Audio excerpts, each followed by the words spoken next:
There she goes. There she goes again, racing through my brain.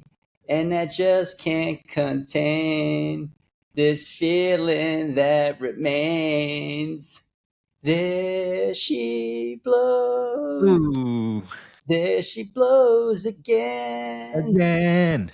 coursing through my veins. Oh man, classic. Dude, that's a throwback, man. I feel like that's a song that you listen to and you're just like windows down, wind is blowing through your hair, like vibes are good. That's a classic. Actually, yo, I got a fire song for next week because you said the windows down, vibes, wind blowing through your hair. I got one. It's gonna be crazy. I feel like so you know how you have your playlist where you name the playlist based on a specific vibe. I feel like you can create a whole playlist just off that name. Like, hey, windows dry, windows down, cruising, wind blowing through my hair vibe.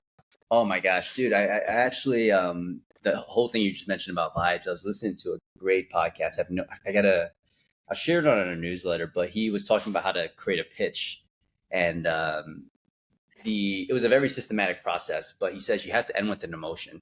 He said you should always talk about the logistics of all those things and then end with the emotion afterwards, because people remember how you make them feel, and like that's what you want. I'm like, damn, that's such a good like. And so when you go into a pitch, it's like you have to think about the end in mind. It's like, do you want people to be fired up? Do you want people to do, you want people to take action? Do you want people to like, be excited, nervous, scared, whatever it is? You have to end the pitch that way. I'm like, damn, that's fucking good. Dude, I got the perfect transition. So speaking of how you feel at the end of a pitch and taking action at the end of a pitch, dude, what'd you think of Hormozi's live event book launch, man? I was watching a little bit, but I'll be honest, dude, I was so busy this past week launching the Moment Yeah, Education. I realized because I was texting you during the event and you were like, yo, I gotta go prepare for this webinar. And I realized that you had your last webinar at 2 o'clock on Saturday, right? Yeah, 2 o'clock on Saturday, and then I woke up on Sunday. I was absolutely locked in. I revamped our landing page from 7 a.m. to almost 3 p.m. Christy was almost getting upset. She's like, "You didn't take your eyes off the computer." And yesterday I was supposed to have a tattoo appointment, and the guy had to cancel. And I was like, "Oh my gosh, I'm in Brooklyn already." So Yeah. I pulled up to another cafe, just hammered my fucking landing page for the seminars. And we were talking shop. I'm like, I'm gonna sit down this week. I'm gonna hammer another landing page because it's fucking fun to just apply these things. Yeah. So I was just locked in all week. But it was funny because like everyone's kind of sharing these things, and I did the pre-order for like 15 books. I was like, let me just give it away to the mentorship community. And then you're like, yo, bro, I bought the 200. I was like, fuck it, like let's do this thing. What'd you think though?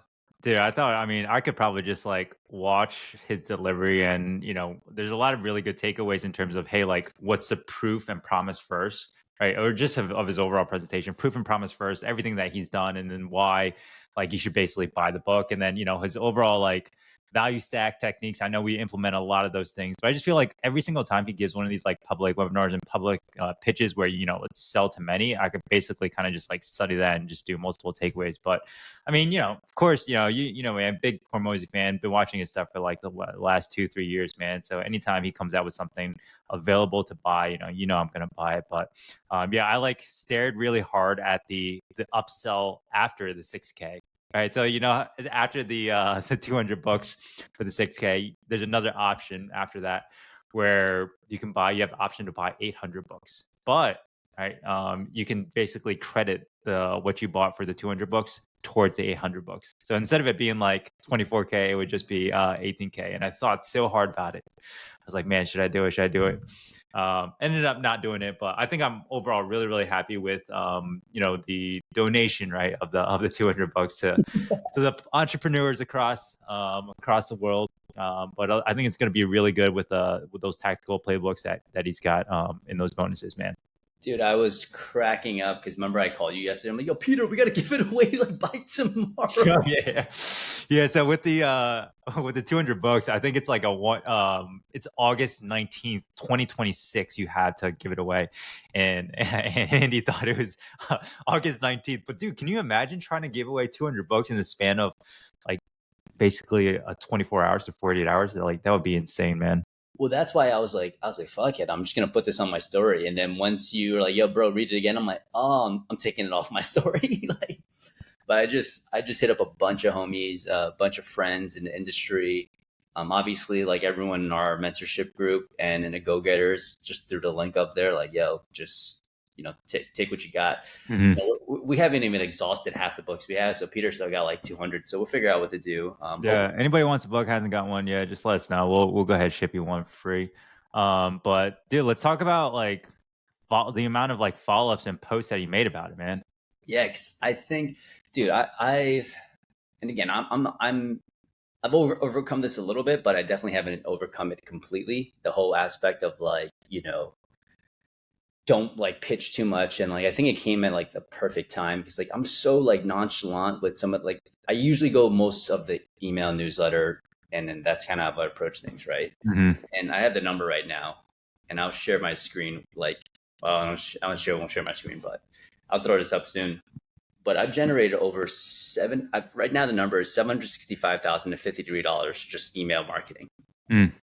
right? So like it's almost like you just stick to your guns. But I'm like, man, I literally see this person absolutely crushing it. And it's like it's everything, right? It's Instagram posts, it's stories, it's ads, it's all of these things. And yeah, I think like for me, I'm like, I'm just going to try to fucking level up and literally try to figure out how to provide value and like consistently make posts about the launches and whatever it is that we're doing. You know what I mean? Like, I used to think like, oh, you can only post one time a day, but I'm like, fuck it, dude, this guy's posting 5 times in a day. Five So times a day across like 5 different platforms, man.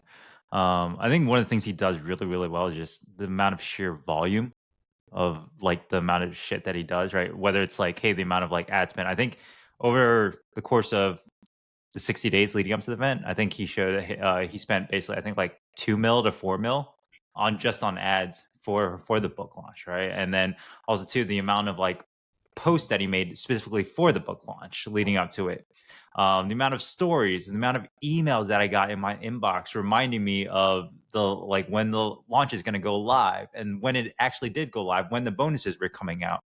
And that's just one communication platform, right? And I'm sure you probably got a bunch of those texts as well too from him. And it's just like, hey, like just a reminder, live launch is going on. Hey, live launch is now. Hey, the bonuses are going to disappear soon, right?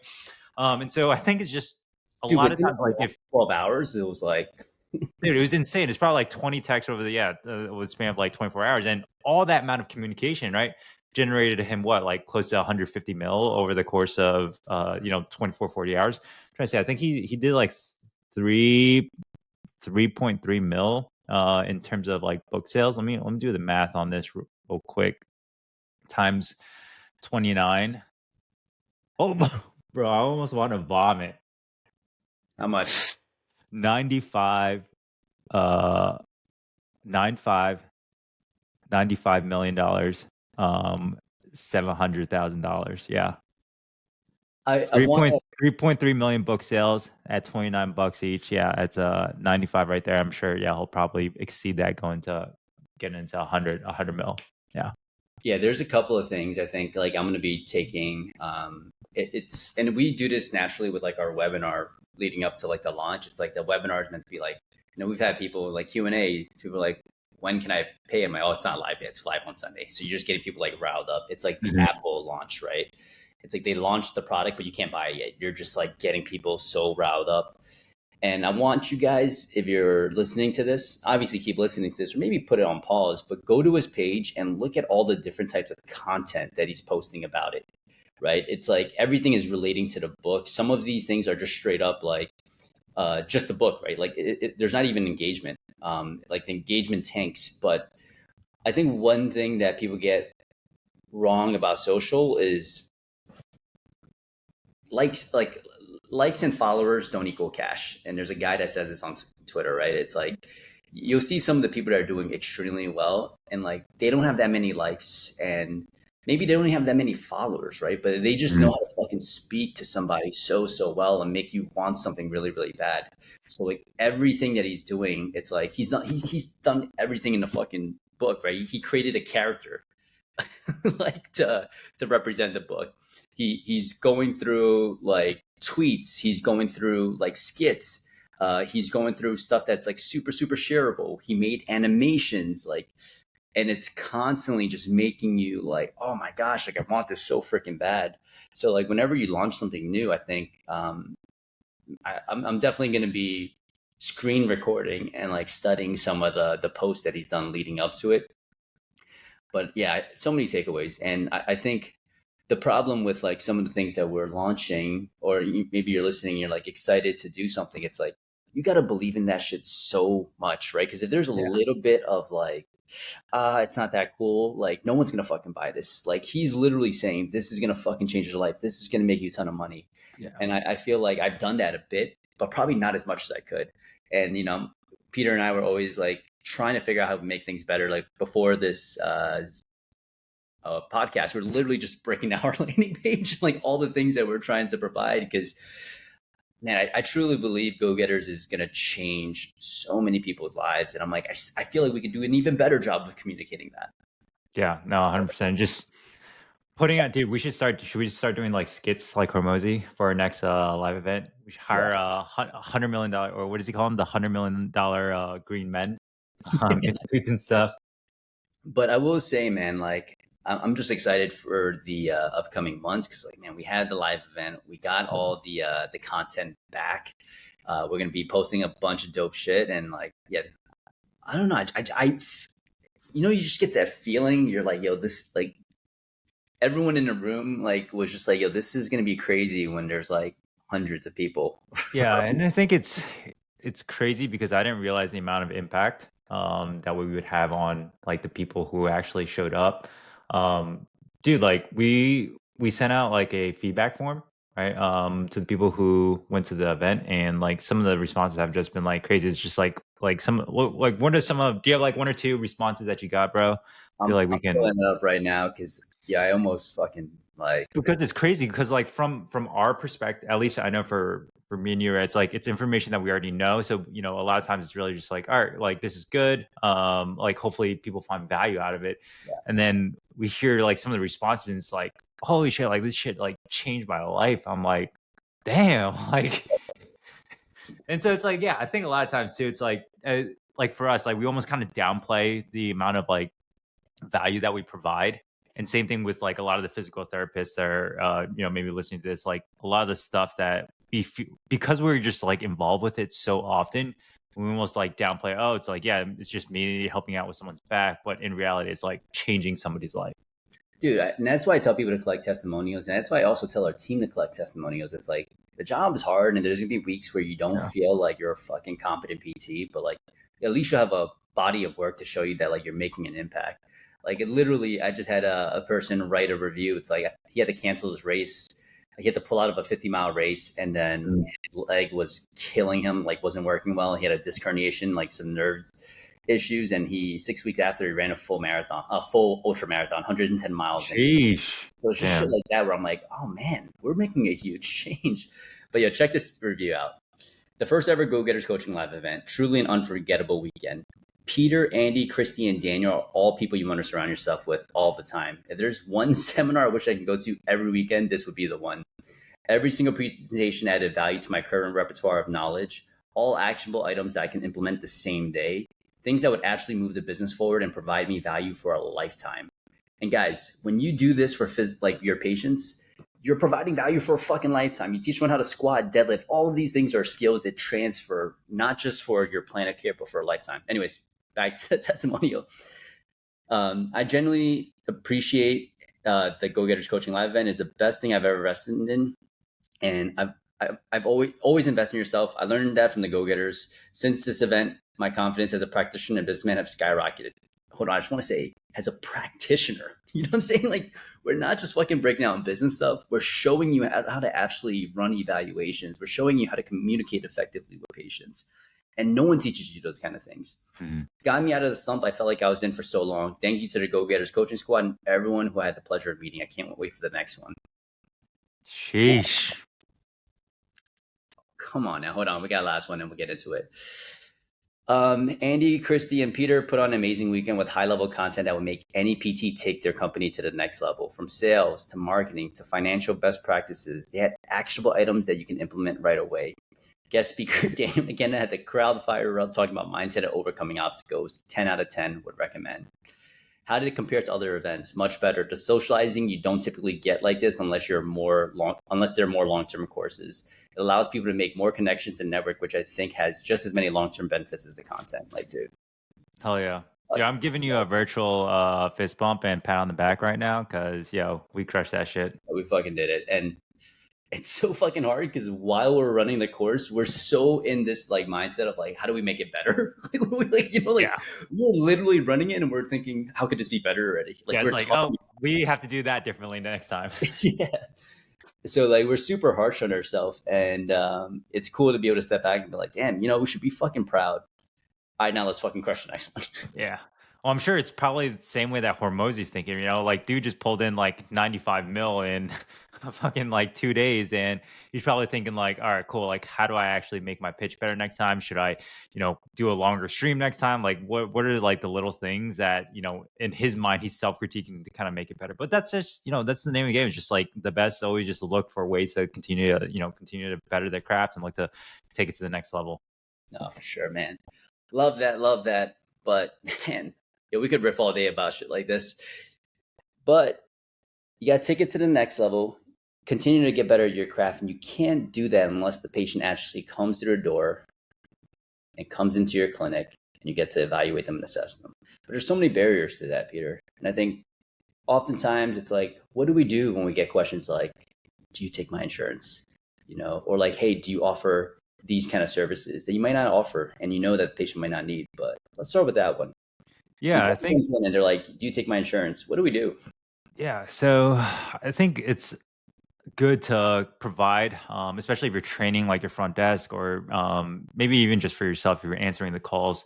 But I always like to kind of think of this framework, whereas if someone comes in immediately hot off the bat with a question, you always acknowledge it and then you always redirect, right? So it's like people are going to come at you from multiple different angles. So how can we come up with a framework to, get them into the flow of things without getting caught off guard, right? And I think questions such as, hey, do you take my insurance? Or, hey, I was looking you guys up. I'm curious, like, what the cost is for the initial evaluation. I know you guys are out of network, right? Or another common one that our front desk team will get is like, hey, I know you guys do physical therapy. I'm actually looking for like BFR or like myofascial release. So specific like interventions. And so I think one of the common things that people do, and I was guilty of this myself, is just like, hey, people ask you a question, you just directly answer that question.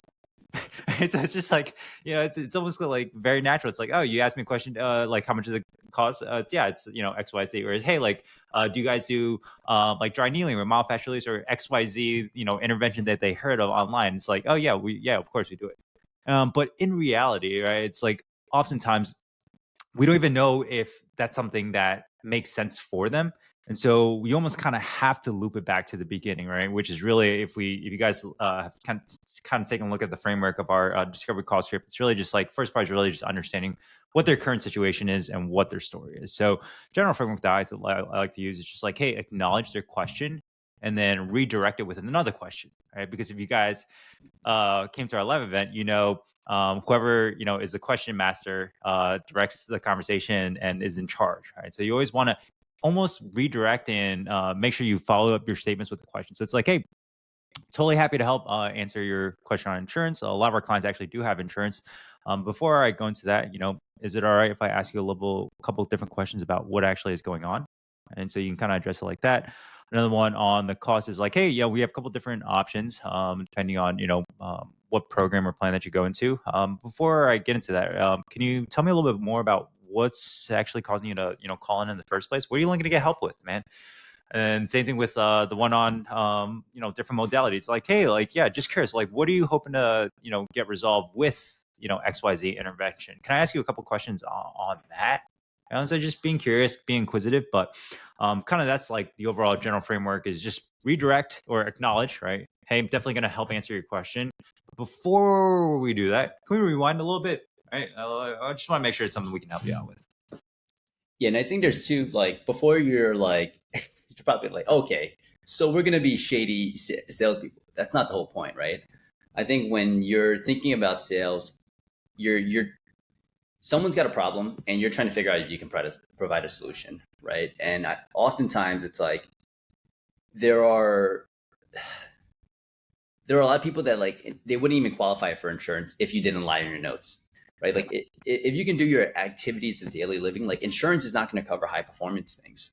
Like that's just so you have to make sure that like you can educate people on some of these things. Unless you want to lie on notes and bill, like by all means, right? Commit insurance fraud and like lie about range of motion stuff and lie about like MMTs. But you want to make sure that like if someone's already high functioning, you can kind of be like, insurance is not going to cover that. And you can also kind of figure out where they want like the things and stuff that they need. And you're going to have people that literally just be like, no, just answer my question. And it's okay. Like we've said in multiple podcasts, 10% of people will buy no matter what. 10% of people won't buy no matter what you say. They're literally just price shopping. And that's not your ideal demographic, right? Like you don't want to compete for price. You want to compete for value. And that middle 80% is just trying to figure out what the hell is out there. So when the middle 80% is trying to figure out what the hell is out there, you got to make sure that you get an opportunity to present who you are, what you do, and how you can help after you've identified the problems. Yeah, it's really also too like, hey, can we give them enough context of the value of what it is that we're able to provide, right? Because I think a lot of times when people are just coming in asking about like insurance and or like pricing and or whatever, a lot of times they may not know the whole like contextual background of the differences between like our physical therapy clinic versus some of the other options that they do have access to. And so if we just immediately tell them that without giving them context, of course you're gonna basically shooting yourself in the foot, right? But if we get an actual opportunity to understand, what they've tried so far, right? What are they looking to get back into? Cool. Now we can actually position ourselves in a frame that seems valuable for them, where they do want to, end up taking the next step. And a lot of times too, it's like they may not even need to come in for physical therapy. They may need to go to like a fucking hospital or somewhere else. And a lot of times, like I'll give you a good example, right? And some people may do this differently, but for us, we don't. We just give them a range of what they need, what our programs will look like after they come in for the initial evaluation, because we really don't know what they need. And one of our PTs is a really good example of this, right? So Justin, he did an eval for someone who drove up from Gainesville to our clinic last week. Damn. Gainesville for those of you guys who don't, is probably about like 90 minutes or to sometimes 2 hours away from our Jacksonville location. They drove up 90 minutes to 2 hours for eval. Comes out, it's like, hey, it's much more like neuro-esque than what we typically treat. And so like for him, it was just the cost of initial evaluation, and then Justin referred him elsewhere. All right. And so it's like, but we wouldn't have known that if we didn't actually do the initial evaluation. And so it's like, once you come in and do the initial evaluation, cool. Now we have a little more context and to figure out, all right, what's the overall duration of the timeline that we need in order to get you better, as well as what's the type of support. Do you need to come in 2 times a week? Do you need to come in like, 3 times a week? Do you need to come in bi-weekly? Like, what does that look like? But it's like, based on conversation, we don't know what that looks like. And so same thing, we can also take that concept and apply it to the initial evaluation. It's like, hey man, like I know you're trying to come in for something, but it's like I need to know a little bit more about what's going on with you before I can like safely and confidently say, hey, this is something I can help you out with. If somebody just tells you straight up, yeah, like we can come in and book this eval without like getting any kind of context, bro, like that's just like being super salesy, because they have no context at all as to whether or not they're able to help you. So I would think like, hey, by taking the actual time, and it's really not that much of time, right, guys? It's like 5 to 10 minutes, just get a little bit more context as to like what their background is. It's like, all right, now it seems a lot more ethical because now I know what their problem is, what they're looking to get solved, and then now I can present myself as a potential solution if it is something we can help them out with. But it's only an if we actually know what's going on with them. And that's the whole point of redirecting and going to the top of this. Yeah, people are calling because they want a specific outcome, right? They're not calling because, like, granted, they are like there are some people that just want to know about the insurance things, but for the most part, like you have to, with almost anything that happens, you kind of have to read between the lines to figure out what the end goal is. The end goal is they have a problem and they want a solution. So our goal is to figure out what those problems are. So like, asking more, like Peter said, what have you tried before? Where are you at right now? Et cetera, et cetera. What do you want to be able to do? I think like when you ask those questions, you can get a better idea. It's like, all right, perfect. Well, you've really come to the right place. And then you can start to be like, hey, are you open to us kind of telling you what our process is? Because I think when you have a script or like things that you kind of follow, right? And it's not like you're going to do the same exact thing. You'll tailor things a little bit. You're trying to get everything to go back to the script because it allows you to be efficient, communicate, check off all the boxes.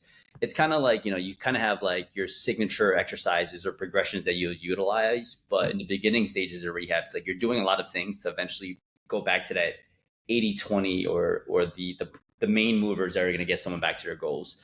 So I think this is similar, right? It's like using certain movements that might not be quite as scalable to get them to the program that they actually need, using these questions to redirect people so that you can actually communicate effectively of what you actually do. So when Yeah. you ask the questions, what are the ones you had mentioned, like what have you tried in the past, what are your goals, like essentially it's going back to creating the gap, or what do you have a different approach? No, I think that's exactly it, right? So it's like, well, what have you tried so far? Where are you looking to go? Right. And then understanding, hey, like, what are some of the potential barriers that they may have faced that's preventing them from achieving that goal before in the past? And then, yeah, one of the things I know we talked about this a ton on the podcast is just it's urgency. Right? It's like, hey, like, why now? What, sounds like we've been dealing with this for quite a bit of time. Like, why are we looking to get help now? One of the things I think is important to understand is a lot of times when people are calling in for like specific modalities or even specific like treatments, they either may have like had that before in the past, or they maybe haven't even heard of it before in the past, and they just like heard it online and or researched it through like Chat GPT, Claude, etc., and they feel like that is the solution to their thing, right?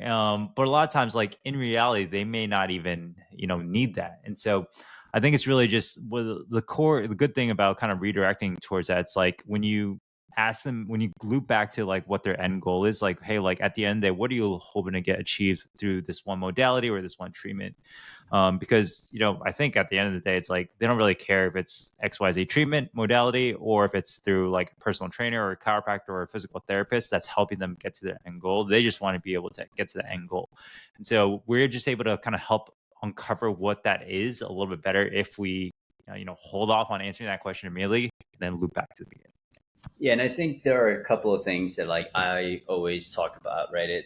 Well, I don't do it quite as much with the discovery calls, but when I was taking them a lot, it was like educating people on like why we're different, why we can't take insurance for this specific case, right? Because there are things that aren't covered by insurance, like the Mhm. touching base between sessions. You had mentioned that there are times where like you need some support, right? And like it sucks when you have a flare up. It's like, well, we touch base with you between sessions. You had mentioned that like you actually want like a customizable program. Insurance won't cover programming. You had mentioned that you had like multiple body parts going on. It's like insurance wants to treat a knee issue like a knee issue, right? So it's like you uncover the problems, what they've tried in the past, and then you bring it back to like why you can't take insurance for these cases specifically, or like Yeah. why the insurance model doesn't work.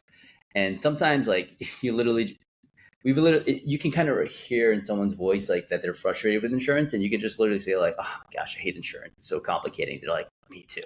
Right? And then like boom, you've built rapport off of a common enemy, and then you can talk about the rationale behind how the motto is different. Yeah, totally. I think as you're, the good things about asking them is like, hey, what have you tried before in the past? You can kind of screen out a little bit whether or not they've tried insurance physical therapy. And then if they have done insurance physical therapy, right, you can do exactly with kind of what Andy just said, like almost relate to them. It's like, yeah, I totally get that. Like a lot of our other clients have also been through the same situation as you, right? Yada yada yada. But if they like haven't gone through insurance physical therapy and they're calling and asking about insurance, now you kind of know in the back of your head, hey, at some point, I'm going to need to kind of like answer the question on insurance. And then most importantly, help educate them on the differences between the two.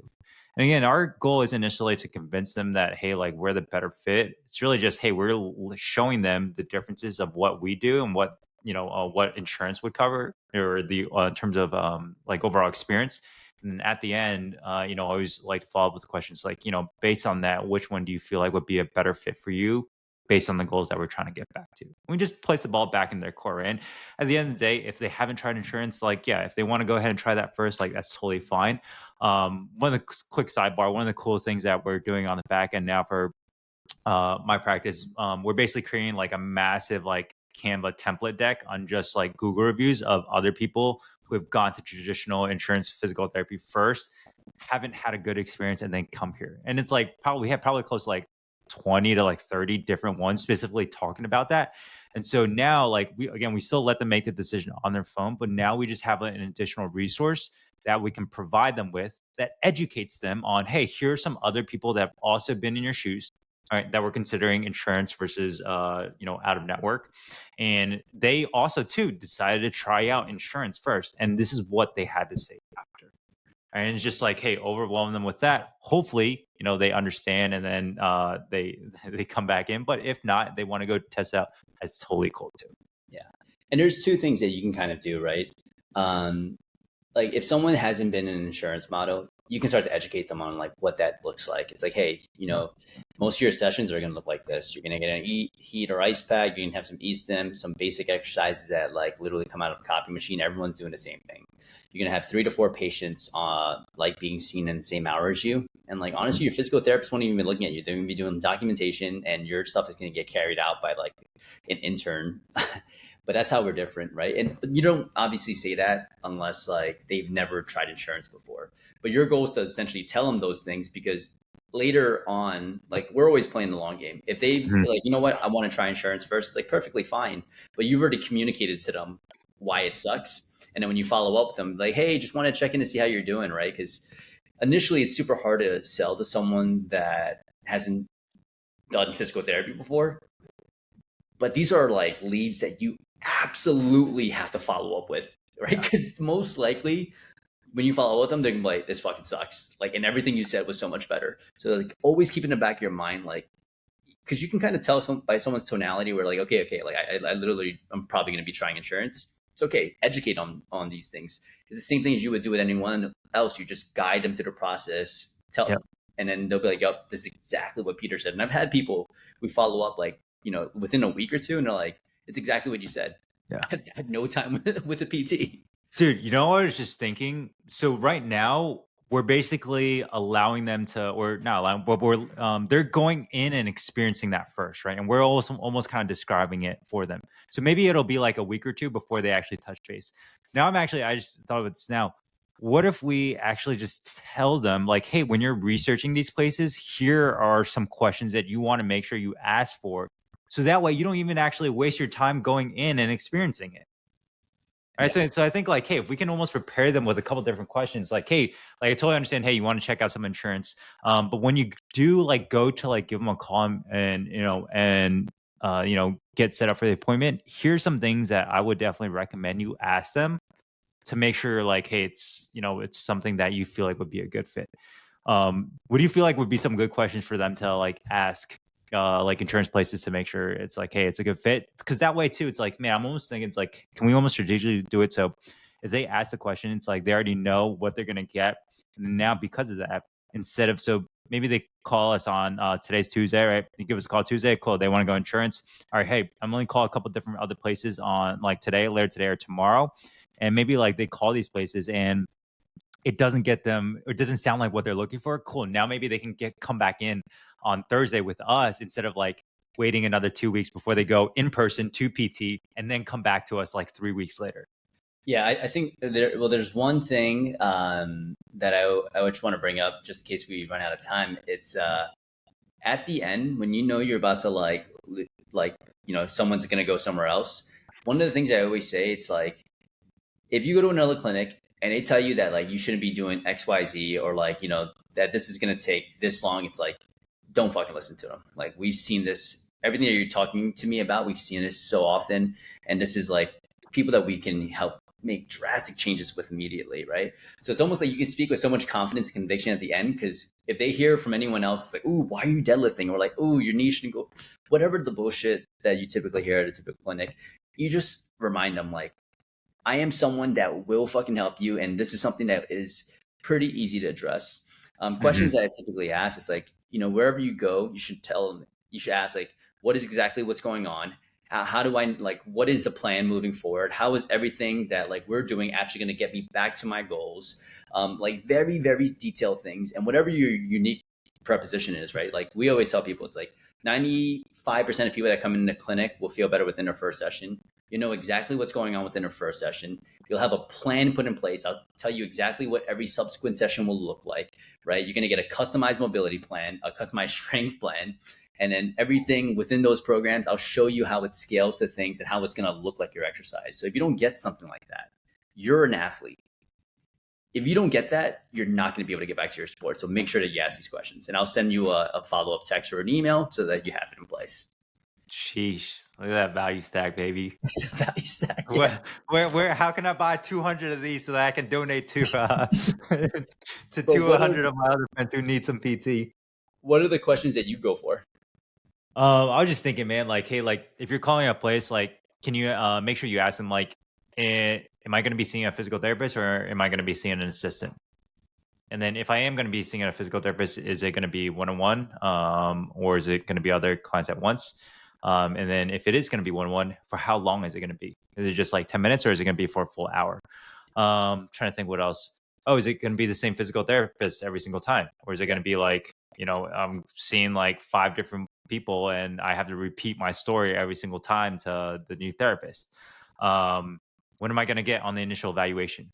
Right? Am I going to get like a clear cut, understanding and explanation of, root causes of the problem, what's going on? And then, am I going to get like what does the program look like outside of here? Is there going to be communication? Is there going to be, any kind of like customized programming outside of just like in-person visits?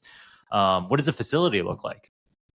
Is it like what's the average demographic there? Is it usually people in their 70s and 80s, or is it people that are active like me?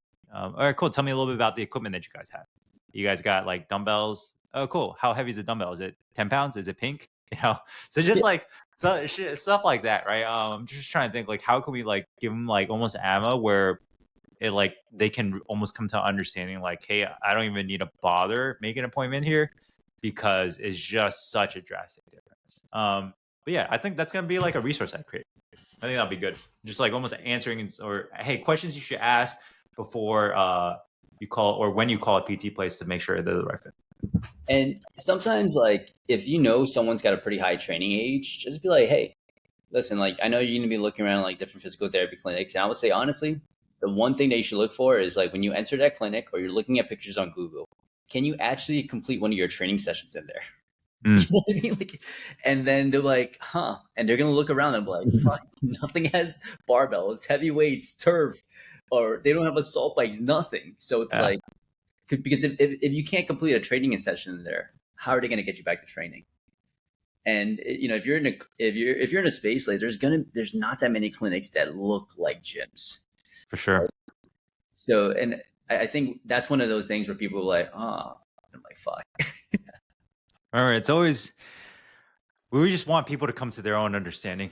I think that's like the greatest thing with one of the hardest things with sales is just like framing things and communicating things in a way where people come to their own understanding because if it comes from them, it must be true. Cool, man. Yeah, squad. Any question that you get and it's unrelated to like someone's actual problem or the solution that they're trying to achieve, always go with the redirect. Right. But hey, totally hear you. And those are things that definitely could be necessary, right? BFR or myofascial release. But before we talk about like the actual treatment, like, because I want to make sure that like you actually need those things. Like, tell me a little bit more about what you're dealing with, right? So definitely always try to get back to your script and kind of what your flow is and make sure that you're the one asking the questions. Nothing crazy updates on our end. Dude, how many reviews we had, bro? Yeah, we had a huge bump. We're at 37 5-star reviews. So, guys, come on. Let's go. Yo, 3 more to 40. 3 more to 40. Once we get to 40, I don't know, maybe we'll throw out some books or something like that. But hey, we got a lot of cool things coming up. We'll have more information on the webinars and stuff that we'll be hosting. But guys, appreciate you guys for tuning in, listening to Two Dudes Riff. And if you've been enjoying the episodes, just stop what you're doing, give us a 5-star review. That'd be much appreciated. It make Peter happy. And come on, we want to make Peter happy. Peace, guys. Peace.